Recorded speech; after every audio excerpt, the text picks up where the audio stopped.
Astăzi a fost una din acele zile în care pasiunea își face loc printre momentele libere.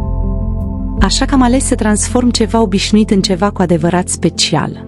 Am placat cu aur galben de 18 carate, 6 gloanțe, fiecare piesă devenind un obiect unic, cu personalitate.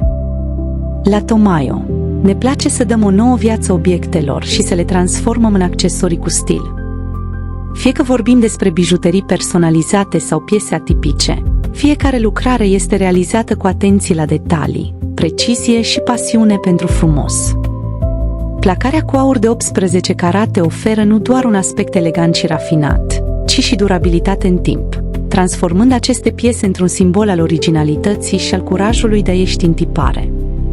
Dacă ai o idee diferită sau un obiect pe care vrei să-l transformi într-o piesă specială, Tomaio este locul unde imaginația prinde formă.